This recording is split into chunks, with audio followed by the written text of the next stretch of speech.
دیکھیے منہ پھولائے جو رشتہ دار ہوتے ہیں یہ عام طور پر کیا ہے کہ ایسے افراد کی بہت مذمت کی ہے کہ اللہ کی رحمت سے دور ہے وہ شخص جس کی طرف اس کا بھائی صلح کے لیے ہاتھ بڑھائے اور وہ صلح نہ کرے. مثلا وہ آ رہا ہے, وہ آپ کی طرف ملنا چاہ رہا ہے, جھک رہا ہے, اپنی ناک نیچی کر کے آپ کے پاس آ رہا ہے اور آپ جو ہے جناب اکڑے چلے جا رہے ہیں. کہا جاتا ہے نا کہ اکڑنا جو ہے مردہ ہونے کی دلیل ہے, اور زندہ انسان میں ایک لچک ہوتی ہے, جو مردہ ہے وہ اکڑا صرف رہتا ہے, اس کے ہاتھ پاؤں بھی کوئی نہیں ہلا سکتا اکڑ گیا مرنے کے بعد.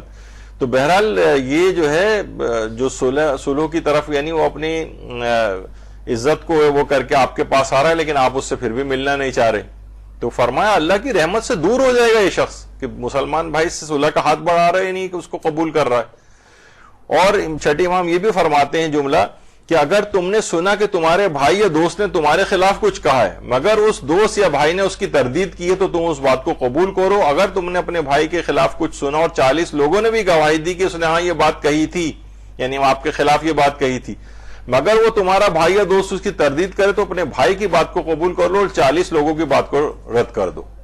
کتنی زبردست تعلیمات ہیں. جب وہ کہہ رہے کہ ٹھیک ہے چاہے وہ آپ کا دل کو اطمینان ہی کیوں نہ ہو رہا ہے کہ یہ غلط کہہ رہا ہے, اس نے میرے متعلق ایسا کہا تھا, لیکن تردید کر رہا ہے تو بات کو قبول کر لو تاکہ یہ سلسلہ آگے نہ بڑھے, صلہ رحمیہ قطع تعلق کی طرف نہ جائے. نظر انداز کر دو اس کی بات کو اور ان کی بات کو قبول کر لو, ان 40 لوگوں کی بات کو چھوڑ دو تم. تو یہ بھی صلہ رحمی برقرار رکھنے کے لیے. اب دیکھیں قطع رحمی کو ختم کرنے کے بہترین مواقع کون سے ہیں؟ غصے کو پی جانا. بہت ساری ایسی باتیں آتی ہیں کہ آپ کو غصہ آتا ہے رشتہ داروں پر. جب چھٹے امام کے ایک صحابی نے اپنے رشتہ داروں کی شکایت کی تھی تو آپ نے فرمایا تھا اپنے غصے کو پی جاؤ اور نیکی کرو. اس نے کہا وہ تو ایسا عمل کرتے ہیں مولا. تو امام نے فرمایا کہ تم بھی ان کی مثل ہونا چاہتے ہو تاکہ اللہ تمہاری طرف بھی نہ دیکھے. یعنی تمہیں بہرحال اپنے غصے کے اوپر جو ہے نا کنٹرول کرنا ہے, غصے کو پی جاؤ اور ان کے ساتھ نیکی کرتے رہو. چھٹے امام یہ بھی فرماتے تھے کہ میں اپنے غلام یعنی جو نوکر ہوتے تھے ان کے اور اپنے گھر والوں کی باتوں پر اس قدر صبر برداشت کرتا ہوں جیسے کڑوے پھل کا کھانا. جو بھی صبر کرتا ہے وہ اس صبر اور برداشت کی وجہ سے نمازی, روزے دار اور شہید کا مرتبہ حاصل کر لیتا ہے جو رسول اللہ کی ہمراہی میں جنگ کرے. یعنی درود بھیجیے محمد. چھٹے امام فرماتے تھے مجھے بھی غصہ یعنی لحاظ سے ہم جیسے معصیوں کے اوپر آپ کو جو ہے نا غصہ آ رہا ہوتا ہے, اپنے گھر والوں پہ رشتہ داروں کے اوپر غصہ آ رہا ہوتا ہے, امام فرماتے تھے مجھے بھی غصہ آ رہا ہوتا ہے لیکن میں صبر برداشت کرتا ہوں جیسے کڑوے پھل کا کھانا. تو برداشت کریں. ائمہ کی سیرت بھی اسی لحاظ سے تھی. تو بہرحال اور معاف کرنے سے کیا فائدہ ہوگا؟ عمر میں اضافہ ہوتا ہے. جیسے تو صلہ رحمی سے عمر میں اضافہ ہو رہا ہے, دوسرا معاف کرنے سے بھی عمر میں اضافہ ہوتا ہے. انسان زیادہ سے زیادہ معاف کرے. رشتہ داروں کی غیر موجودگی میں لوگوں سے ان کی تعریف کیجیے. آپ دیکھیے جس طرح برائی کی باتیں پہنچ جاتی ہیں نا کہ اس نے تمہارے متعلق کہا تھا, یہ والی باتیں پہنچ جاتی ہیں کہ وہ تو تمہاری اتنی تعریف کر رہی تھی. تو جب آپ یہ سن لیتے ہیں کہ اس نے آپ کی تعریف کی تو اب آپ بھی رک جاتی ہیں, آپ کے دل میں اس کے لیے سافٹ کارنر پیدا ہونے لگتا ہے. تو غیر موجودگی میں جو ان کی اچھی باتیں ان کو لوگوں تک کہیں. عام طور پر خواتین جو ہیں تعریف ایک دوسرے کی نہیں کر رہی ہوتی.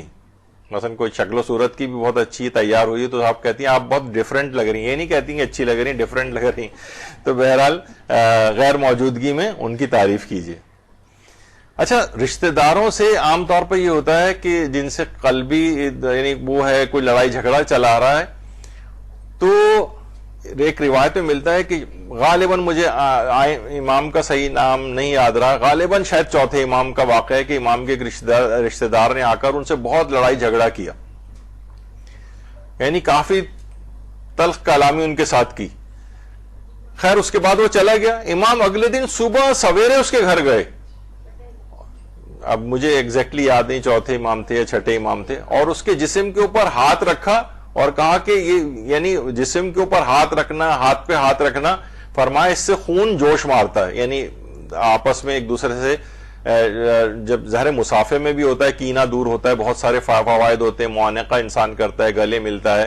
تو یہ اگر کوئی اس قسم کا بھی کوئی اگر رشتہ دار ہے تو انسان تھوڑا سا جا کے فزیکل اس سے, ظاہر محرم نامحرم والا مسئلہ تو اپنی جگہ برقرار رہے گا, لیکن وہ ایک دوسرے سے جو ہے وہ گلے ملیں، ہاتھ ملائیں، تو اس سے بھی کافی جو ہے نا وہ چیزیں دور ہوتی ہیں قطع رحمی والی۔ اچھا، صرف یہ صلہ رحمی کے لیے صرف دعا کرنا کافی نہیں ہے۔ رہبر معظم سے ایک سوال پوچھا گیا کہ کیا صلہ رحمی کے لیے رشتہ داروں کے لیے دعا کرنا کافی ہے، کیا مل ملا نہیں رہے بس دعا کر رہے ہیں ان کے لیے؟ انہوں نے فرمایا صرف دعا کرنا صلہ رحمی میں شمار نہیں ہوتا ہے، لیکن صلہ رحمی کے لیے آمد و رفت کرنا بھی ضروری نہیں ہے، بلکہ ٹیلی فون کے ذریعے حال پوچھ لینا بھی کافی، وہ جیسے ہم نے پچھلی دفعہ بھی بتایا تھا۔ لیکن فقط دعا کرتے رہنا اور ویسے کوئی بھی رابطہ نہیں رکھنا ان سے، یہ ٹھیک نہیں۔ یعنی دعا کرنا بالکل ایک الگ چیز ہے، لیکن یہ صلہ رحمی کے لیے فقط دعا یہ کافی نہیں۔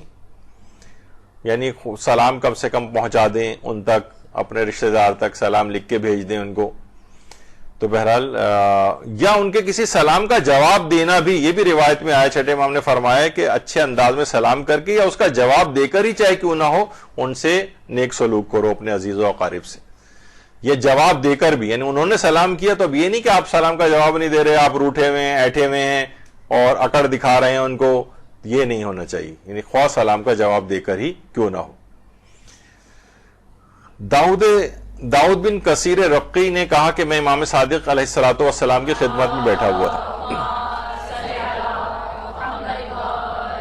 اس سے قبل کہ میں کوئی بات کہوں امام نے فرمایا داؤد جمعرات کے روز تمہارے اعمال میرے سامنے لائے گئے تھے، تم نے جو اعمال انجام دیے تھے ان میں سے تم نے اپنے چچا زاد بھائی کے ساتھ صلہ رحمی کی، جس کی وجہ سے میں بہت خوش ہوا ہوں۔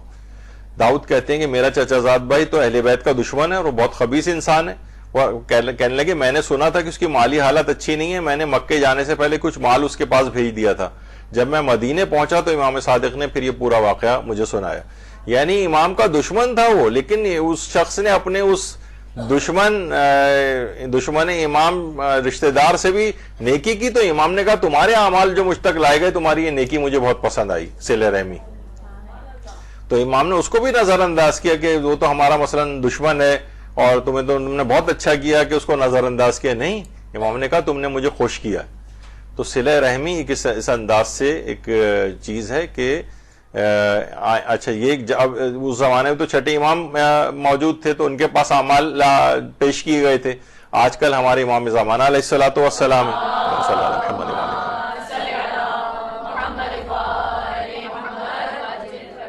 ان کے پاس اعمال پیش کیے جاتے ہیں، تو ہمارا یہ والا کم سے کم جب چھٹے امام خوش ہوئے تو امام زمانہ علیہ السلام بھی خوش ہوں گے اگر ہم اپنے رشتہ داروں کے ساتھ اس انداز سے نیکی کریں گے۔ اچھا، دوسروں کو بھی صلہ رحمی کرنے میں تعاون کرنا چاہیے۔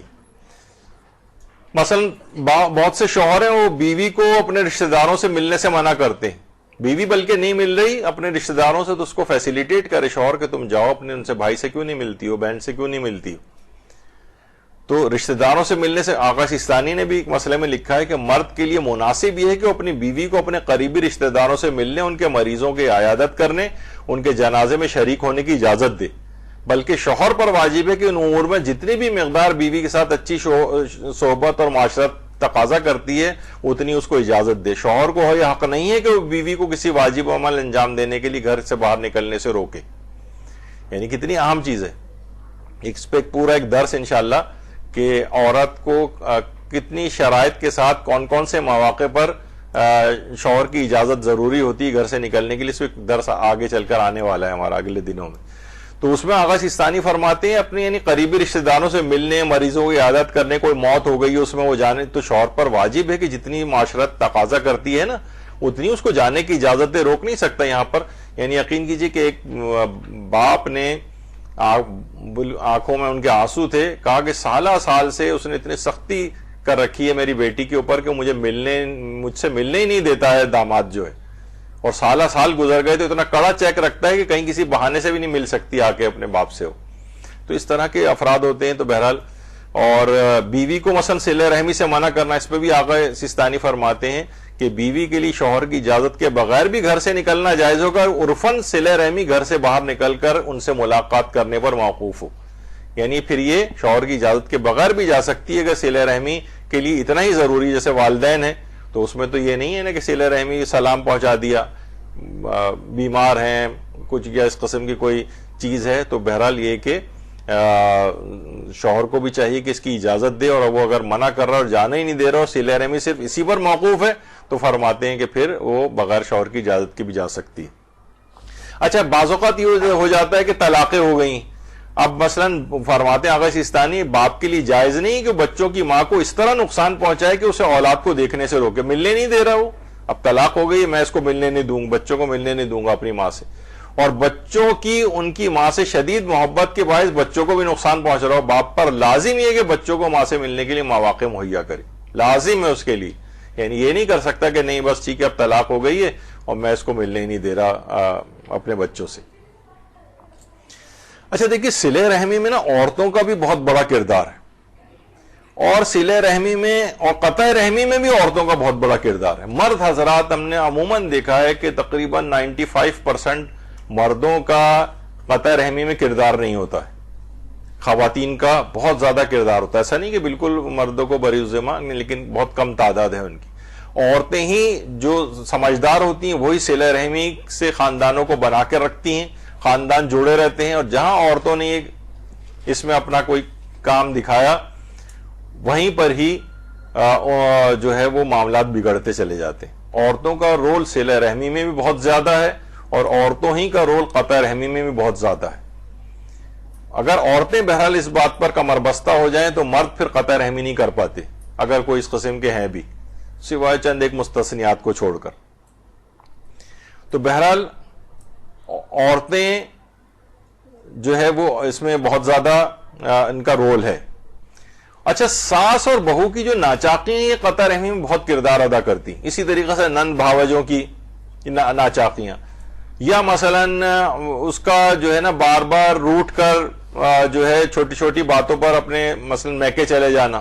آپ کی جب میکے روٹ کر جاتی ہے نا تو یہ آپس میں اس کے بعد غیبتیں شروع ہوتی ہیں, ساس کی اور فلاں اور شوہر کی, اور جس طرح کی نند بھاوج کا مثلاً اگر ہو رہا ہے تو اس میں ہو رہا ہے بھائی بہنوں کے آپس میں جو ہے نا, ظاہر ہے وہ جو شوہر ہے اس کا وہ اپنی بہن کے ساتھ اس کے تعلقات خراب ہو رہے ہیں, قطع رحمی کے اوپر چلا جاتا ہے. یعنی ان لوگوں کی آپس کی ناچاقیاں خاندانوں کو خراب کر کے رکھ دیتی ہیں. ساس کو بھی چاہیے کہ جناب اب کچھ تم جو ہے نا اپنے ہاتھ سے جو ہے نا, بلکہ اگر جو عقل مند ساسیں ہیں تو ظاہر ہے کہ اب نیکسٹ جنریشن جو ہے وہ آ رہی ہے یا آ گئی ہے, مثلا نواسے اور پوتے, اب تم جو ہے نا گھر کے جو امور ہیں یہ اپنی بہو کے ہینڈ اوور کرو. تم اپنے اوپر یہ ذمہ داریاں لے کے ابھی تک ہزار بند میں ساری چابیاں باندھ کے کیوں رکھی ہیں تم نے, تو یعنی اس کے حوالے کرو, گھر کی چیزیں امور اس کے جو ہے سپرد کرو. تم آرام سے اپنا نماز روزے کی طرف, دیگر نیکیوں کی طرف اور اپنی چیزوں کی طرف, یعنی تم آخر وقت تک یہ چوکیداریں جو ہے کب تک کرتی رہو گی گھر کے, یعنی کہ میری کنگڈم جو ہے میرے ہاتھ سے نہ نکل جائے. اب یہ موقع آ گیا ہے کہ یہ دوسرے کے حوالے کر کے جانا ہوتا ہے. اب اور بیماریاں چیزیں ایسی لگ جاتی ہیں کہ جس میں دوسروں کو ذمہ داری ہینڈ اوور کرنی ہوتی. اور دیکھیے عام طور پر ساسوں کا اگر اپنی بہوؤں کے ساتھ اچھا ہو, انہیں ظاہر ہے بیٹیاں بھی اپنے گھروں کی ہو جاتی ہیں, وہ بار بار تمہاری خبرگیری کے لیے آ بھی نہیں سکتی. یہ کم سے کم تمہارے ساتھ رہے گی تو یہ تمہاری کچھ نہ کچھ وہ بھی کرے گی, ورنہ کیا ہوگا کہ تم اس سے تعلقات خراب کرو گی, یہ تمہارے بیٹے کو لے کر الگ ہو جائے گی, پھر ترستی رہو گی مثلا بیٹھی ہوئی کہ کب وہ آئے گا اور ملنے نہیں آتا ہے اور فلاں چیز. تو بہت سی اس کے اندر یہ والی ناچاقیاں جو ہیں خاندانوں میں, یہ ساس اور بہو کی, نند بھاوجوں کی, یہ عورتوں ہی کو جو ہے نا یہ ٹیکل کرنی پڑیں گی کہ یہ چیزیں خلیجیں زیادہ بڑھنے نہ پائیں, ورنہ خاندانوں میں بھی دراریں ڈالتی ہیں. تو یہ ناچاقیاں ان کا بہت رول جو ہے وہ پلے کر رہی ہوتی ہیں.